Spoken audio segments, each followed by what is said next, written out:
what's Mrs. Huxtable doing over there at Howard? Upset. It was a problem before she got there. I'm not gonna throw all the blame to Felicia Rashad. I believe that's her name, correct?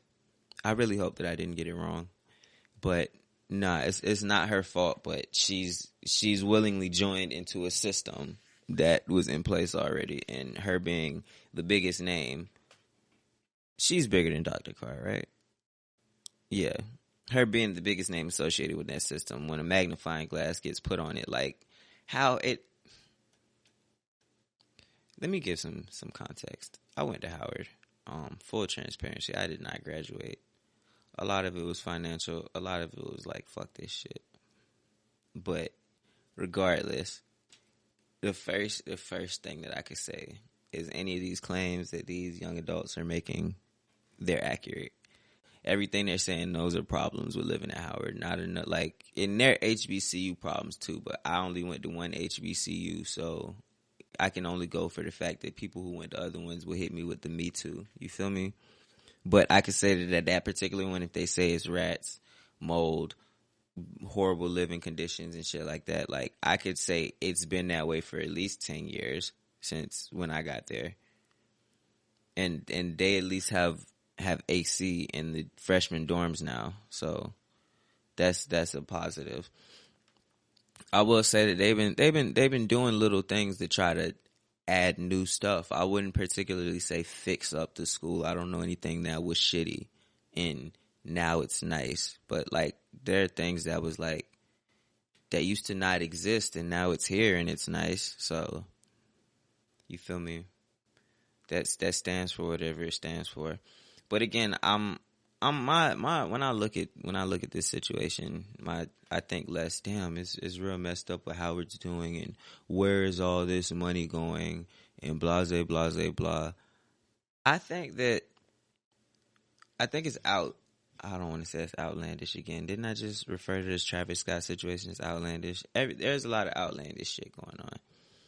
But what I think is kind of wild is the fact that, like, these are kids that are going to one of the best schools in America. Like, 4 is who we need to be trying to protect in the black community. This is like, I'm not saying anybody particularly is more important than anybody else, but 4 is the people who it's like how when you in the hood and you got the nigga who hoops real good and you like, he could go to college and go to the league one day, come back, save the hood.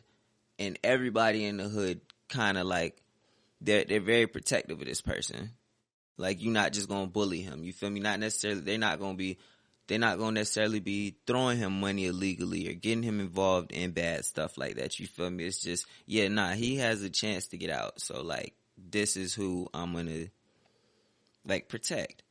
And I feel like black people not upset enough. Like, in our minds, this should be our future right there. And not saying that it's just about Howard University or just about HBCUs or anything like that. But it's like, you have to understand that within this group of people, there's some lawyers there that are going to help us with these criminal trials, that we like some HBCU graduate lawyers there. There's some HBCU graduate doctors there that are going to be the ones who, like, when you want to go have a baby and you're worried about the fact that black women have such large problems with doctors, like, treating them properly, when you want that black woman to deliver your baby, and it just makes you feel more comfortable. That's who it's going to be. Like, the city planners, the future politicians within the black community, you have to understand that, like, out of these thousands of kids that are literally in college right now at a very prestigious university,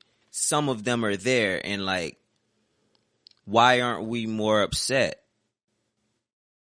Why aren't, like, and people who care, and they are upset. There's a lot of outrage surrounding this situation, but I mean, like, mainstream outrage. Like, that should be the cool thing for black people right now, to be pissed off about what the fuck is going on at Howard and keep bringing it up until something changes. It should start coming out all the bullshit that's going on, because housing is a particularly large issue that I've noticed at a lot of these HBCUs, that the conditions just aren't great. A lot of these HBCUs are getting gentrified now, but 10 years ago they were in the middle of the hood. Like, don't walk around campus. That's like what popularized these HBCUs. I don't want to say that's what popularized them, but during the time period where they build the majority of their claim, because the change is relatively recent. For the majority of the time that these HBCUs were HBCUs, a lot of them were in rough neighborhoods. And I don't understand why these kids could come out, and it's like, the more and more technology and surveillance evolves, it would have had to come out eventually, because this isn't something new. Like, every few years, students at Howard occupy some building on campus and protest about the same shit. When I got there, they used to talk about how in the past some students had did that shit. When I was there, some students did that shit, and I'm gone now, and some students are doing that shit. At some point or another, like, when we have so much attention that is being put on so much more stuff now, so much more of an ability to share information, this should bother people more and more and more. And I don't know personally what to do with it, but I'm not rich. I know that there's a lot of rich people that went to Howard. I know there's a lot of influential people that went to Howard. And a lot of them feel dismissive of it because they went through that same bullshit, so they don't feel like it's necessarily something that they have to do something about. But it's like, yeah, they'll be fine. Like, out of all of these future doctors, lawyers, city planners, politicians, everybody who I just named are probably going to still go on to do those careers, and they're probably going to do amazing things for black people. Principally speaking, there's a precedent that's being set that if we can take this group of people, though, the largest potential in our community, and turn a blind eye to them living in subpar conditions, them eating in a cafeteria and then seeing a fucking rat run after they putting their food up. Like, damn, I just ate from the same place where this person takes a shit. You feel me?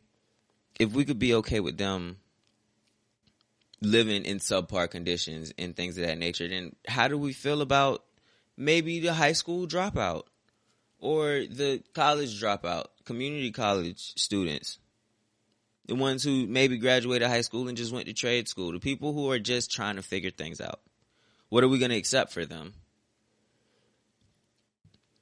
And I think that's a large part of what bothers me the most about this situation at Howard University going on. Because it's like, it's a part of a larger problem. And we have to at some point say, we're not okay with that shit. And it's like, I feel like this is the easy one. You feel me?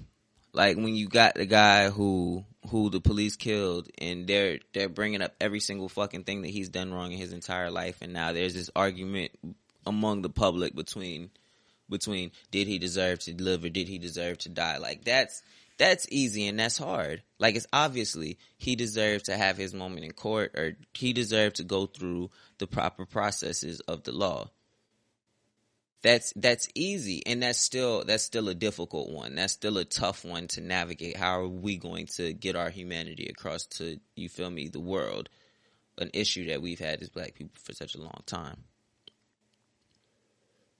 But I feel like this one's the easy one. You feel me? These are Howard University students, and it's an extremely large group of them. You can't pick one out and say this person's the bad guy. They've all done something merit-wise to warrant them even being in the position to go to Howard in order to have this protest. Like, this is the one where black people should be able to get mad, come together, make a big deal out of it, and prove a point. This should be the easy one, and then you step on from here. And it'll be easier to make these steps from here because, like, these exact same students who I say, they're going to be fine. these students, they're going to be fine. Every single one of them. This is not enough to stop them. But what I'm saying is it will matter in their practices in the future how this situation was handled. So that's I just think that's something to be taken in consideration while we're turning our back on the youth.